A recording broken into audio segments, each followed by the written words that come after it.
Hello friends, हम colloidal solution की properties पढ़ रहे हैं। उसकी फिफ्थ प्रॉपर्टी है charge on colloidal particles.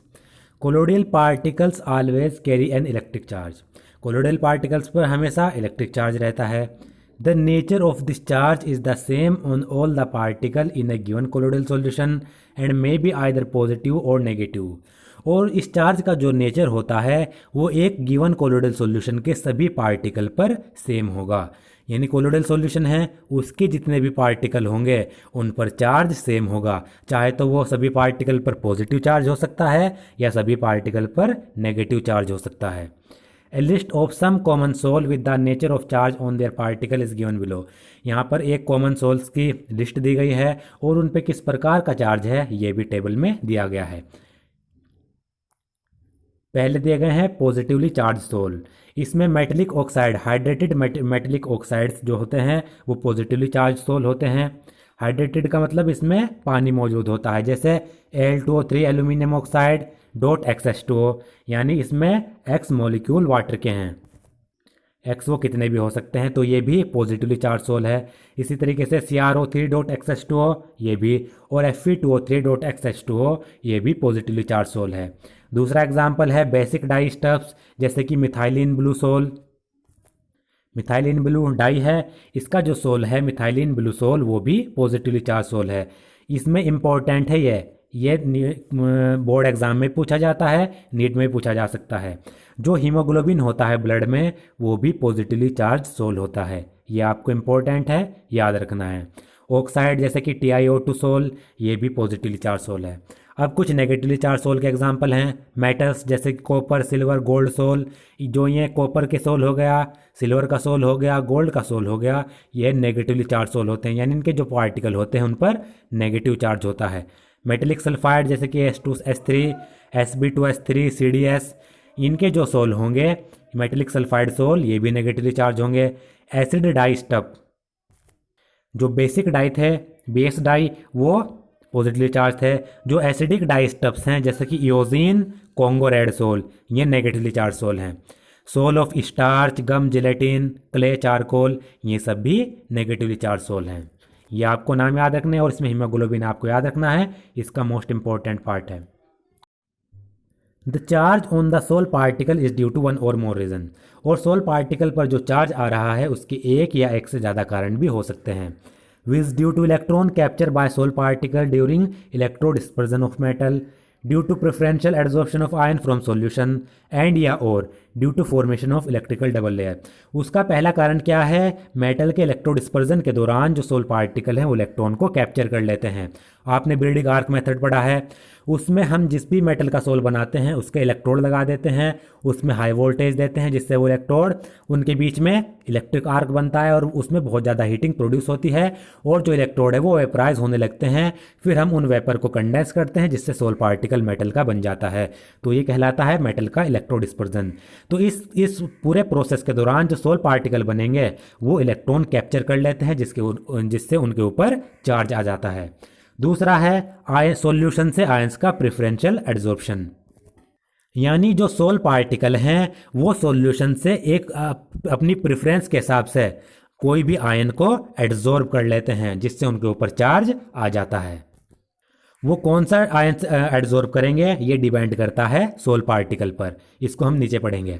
And और due to formulation of electrical double layer, या फिर उन पे जो सोल पार्टिकल पे चार्ज आता है वो इलेक्ट्रिकल डबल लेयर बनने से आता है। यानी सोल पार्टिकल है उनके ऊपर चार्ज की डबल लेयर बन जाती है, यानी उसके ऊपर ये पार्टिकल है, इस पर पॉजिटिव चार्ज आ गया पहली लेयर, ये पॉजिटिव चार्ज क्या करेगा, नेगेटिव चार्ज को अट्रैक्ट करेगा जिससे नेगेटिव चार्ज की उन पर ऊपर डबल लेयर बन जाएगी। तो इसके ऊपर डबल लेयर बन गई, एक पॉजिटिव चार्ज की एक नेगेटिव चार्ज की।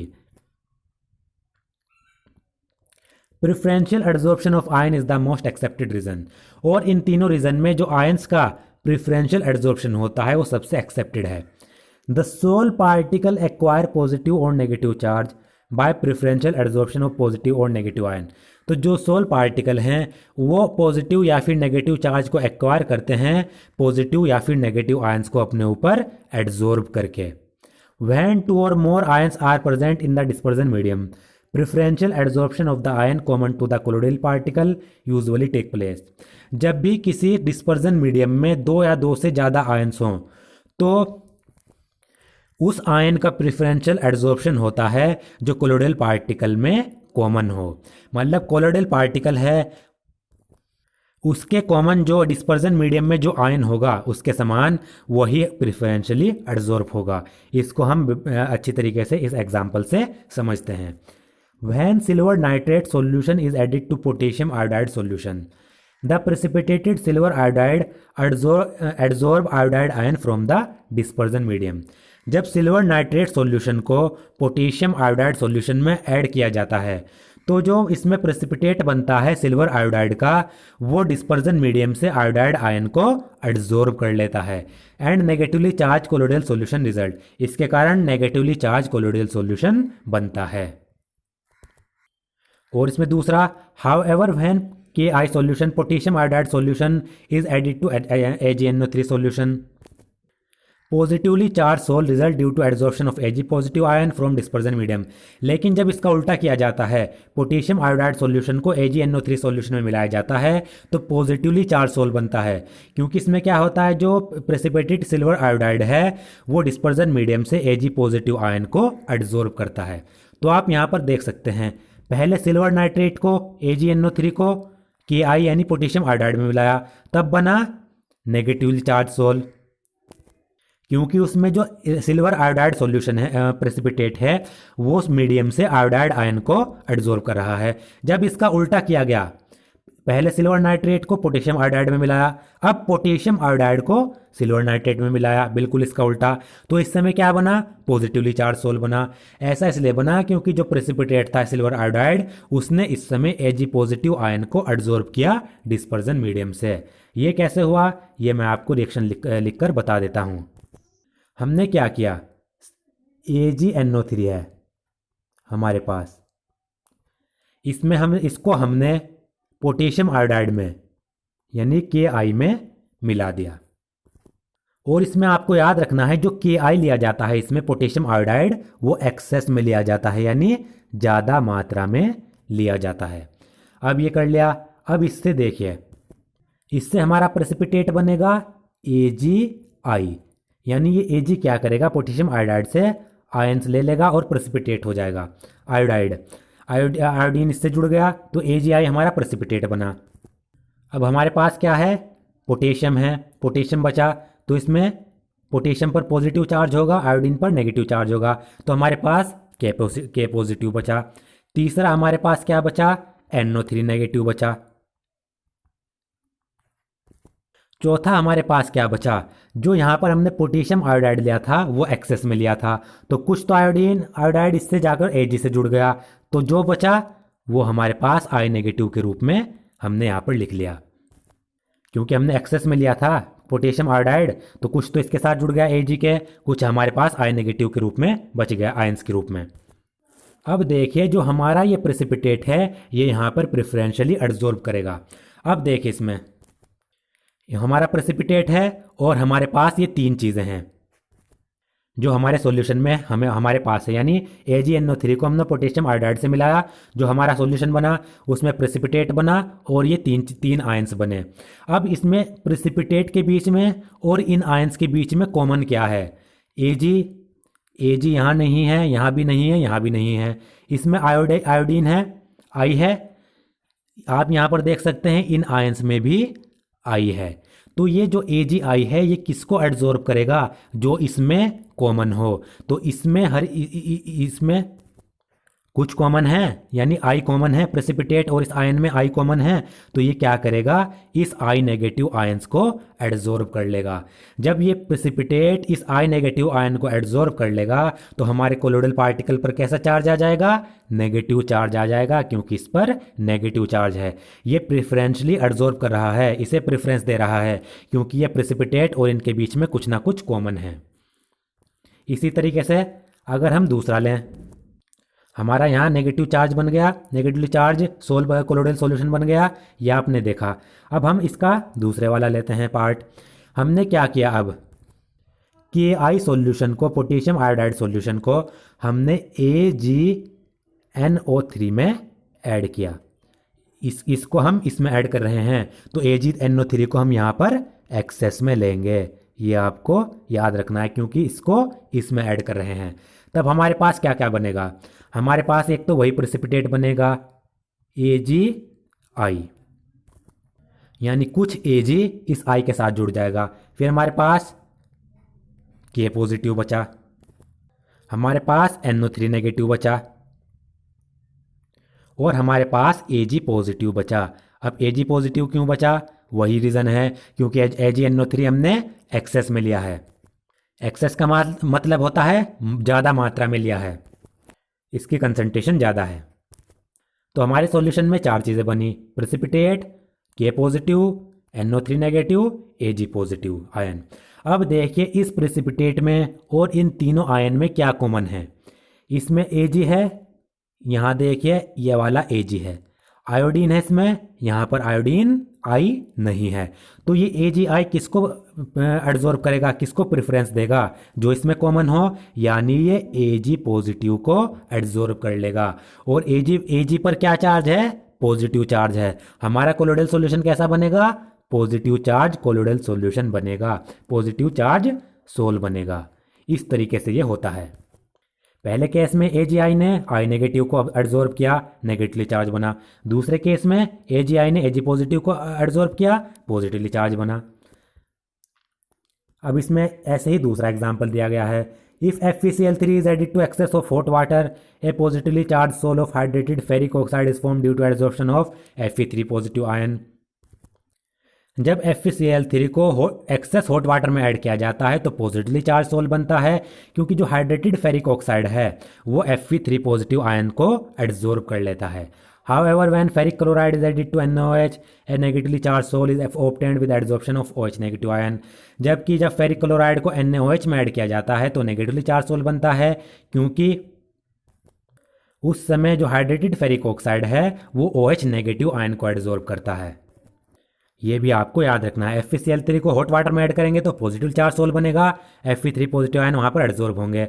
जबकि फेरिक क्लोराइड को NaOH में ऐड करेंगे तो नेगेटिवली चार्ज सोल बनेगा, क्योंकि वहाँ पर OH नेगेटिव आयन एब्जॉर्ब होंगे। इस तरीके से हैविंग एक्वायर्ड ए पॉजिटिव और a negative charge by selective adsorption on the surface of a colloidal particle as stated above, this layer attract counter ion from the medium forming a second layer as shown below।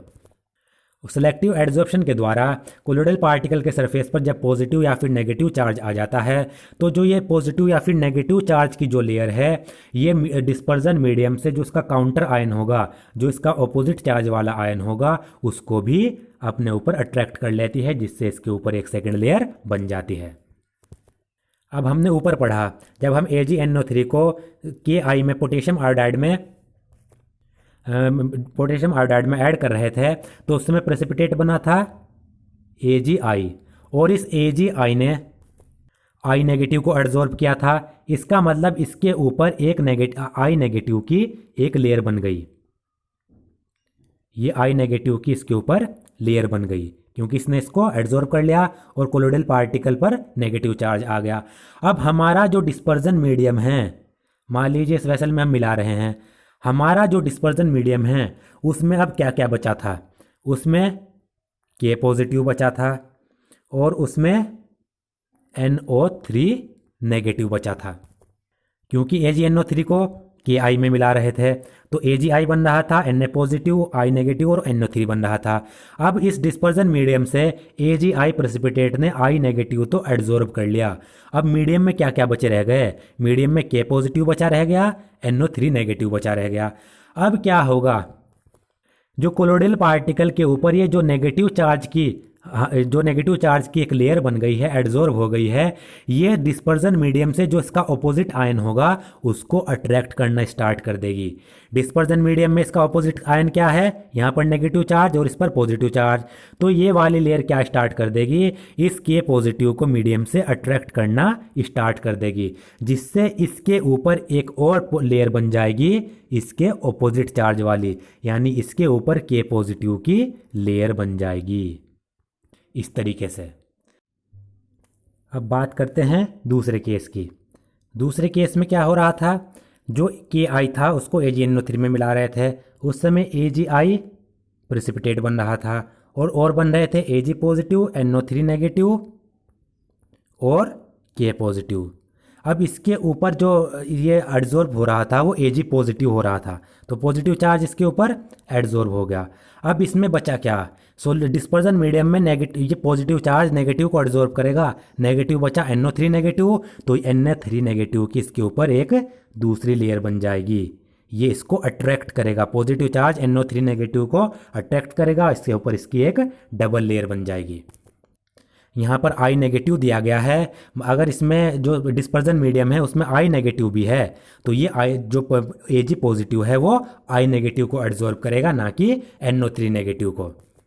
लेकिन I negative होता नहीं है क्योंकि उसको हमने access में नहीं लिया था। AgNO3 को हमने एक्सेस में लिया था, तो NO3 नेगेटिव होगा, वो इसके ऊपर डबल लेयर बना देगा।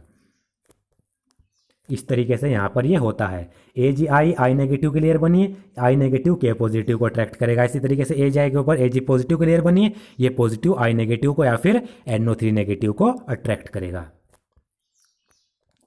The combination of the two layer of opposite charge around the colloidal particle is called Helmholtz electrical double layer। तो जो कोलोइडल पार्टिकल हैं उन पर ऑपोजिट चार्ज की दो लेयर बन गई हैं, तो इस जो ये दो लेयर बनती हैं इसके कॉम्बिनेशन को हम कहते हैं हेल्महोल्ट्ज़ इलेक्ट्रिकल डबल लेयर। ये AgI है, इसके ऊपर एक लेयर बन गई I नेगेटिव की, इसने अट्रैक्ट किया, इसके ऊपर एक लेयर बन गई K पॉजिटिव की। तो जो ये डबल लेयर बनी, ऑपोजिट चार्ज की जो ये डबल लेयर बनी, ये कहलाती हैं हेल्महोल्ट्ज़ इलेक्ट्रिकल डबल लेयर।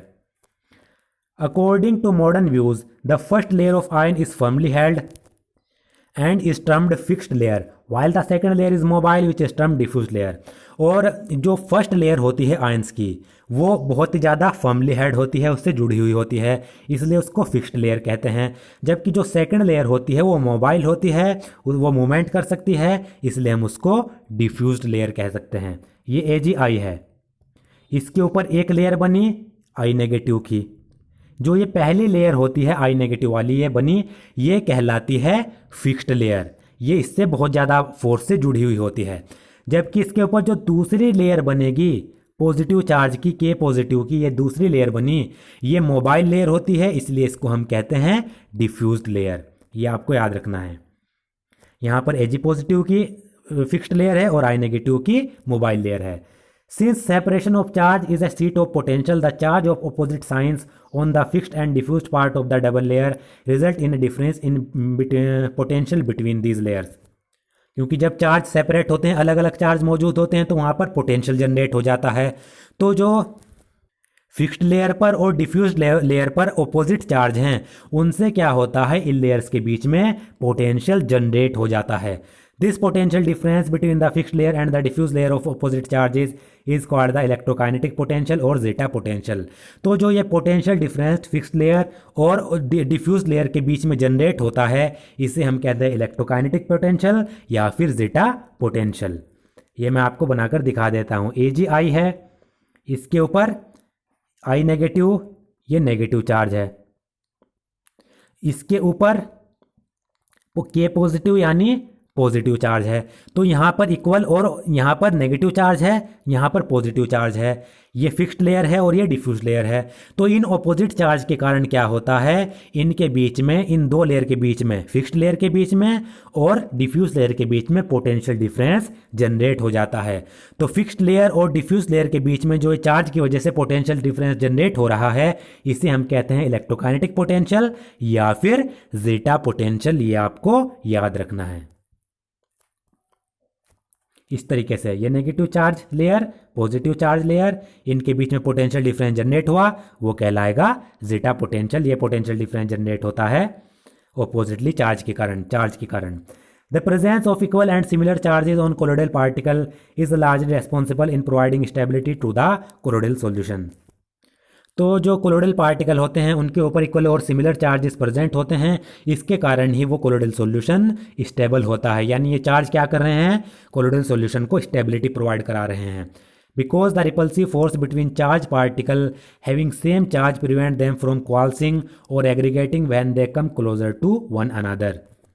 क्योंकि जो कोलोइडल पार्टिकल हैं उनके ऊपर सिमिलर चार्ज होता है, इक्वल चार्ज होता है, जिसके कारण वो एक दूसरे के पास नहीं आ पाते, एक दूसरे को रिपल करते हैं। जब वो एक दूसरे को रिपल करेंगे तो वो एक दूसरे के पास नहीं आ पाएंगे और एग्रीगेट नहीं हो पाएंगे, एक दूसरे से जुड़ नहीं पाएंगे। जब वो एक दूसरे से एग्रीगेट नहीं होंगे तो उनका प्रेसिपिटेशन नहीं होगा, वो सेटल डाउन नहीं होंगे और जो कोलोइडल सॉल्यूशन है वो हमारा स्टेबल ही रहेगा। ये देखिए, ये कोलोइडल पार्टिकल है, इसके ऊपर नेगेटिव चार्ज है।